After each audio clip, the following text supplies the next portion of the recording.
தமிழ் சொந்தங்கள் அனைவருக்கும் சென்னை வாஸ்து ஜெகநாதனின் நெஞ்சார்ந்த வணக்கங்கள். சென்னை போன்ற பெரு நகரங்களில் தனிப்பட்ட முறையில் ஒரு இடத்தை வாங்கி இண்டிவிஜுவலாக ஒரு வீடு கட்டுறது என்பது கடினம்.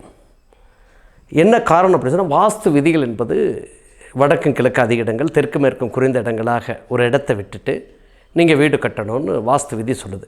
இப்போ அந்த விதியில் நம்ம இருக்கக்கூடிய பணத்தை வைத்து நடுத்தர மக்களுக்கு மேலாக இருக்கக்கூடிய மக்கள் கூட, மாதம் 1 லட்சம் சம்பளம் வாங்குகிற மனிதர்கள் கூட அந்த இடத்துல ஒரு வீட்டை கட்டுவது என்பது மிக மிக கடினம்.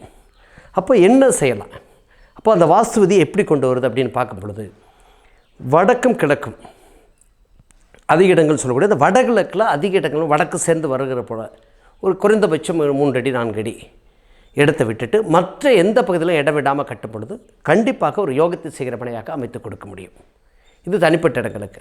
அதே சமயம் அப்பார்ட்மெண்ட் வீடுகள் அப்படின்னு பார்க்கும் பொழுது, தனிப்பட்ட முறையில் ஒரு ஃப்ளோரில் 20 வீடு இருக்குன்னா 20 வீட்டில் ஒரு 2 வீடு 3 வீடு 4 வீடுகள் மட்டும்தான் வாஸ்து தேரும். ஆக அந்த 20 வீடுகளையும் வாங்குறவங்க வாஸ்து கேட்குறாங்களான்னா நிச்சயமாக கேட்குறது கிடையாது.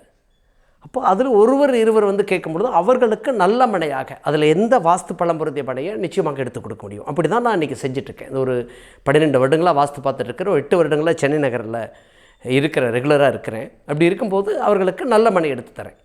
அதே சமயம் அந்த 20 வீடுகளில் ஒரு 16 வீடுகள் வாஸ்து இல்லை.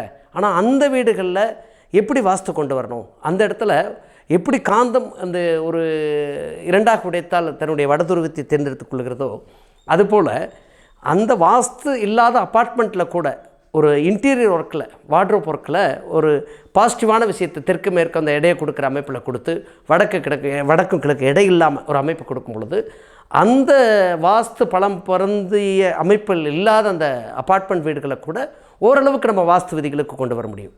ஆக சென்னை நகரில் வாஸ்து பார்ப்பது என்பது மிக மிக கடினம். சிலர் ட்ராவல் பண்ணுறாங்க.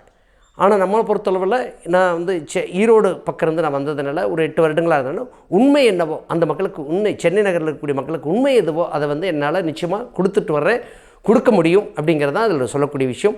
ஆக சென்னையில் இருக்கக்கூடிய மக்கள் சரியான முறையில் வாஸ்து முறையை தேர்ந்தெடுத்து சரியான முறையில் வாஸ்துவை உங்களுடைய இல்லத்தில் பொருத்தி வையுங்கள். மீண்டும் ஒரு நல்ல கருத்தோடு சந்திப்போம். நன்றி, வணக்கம்.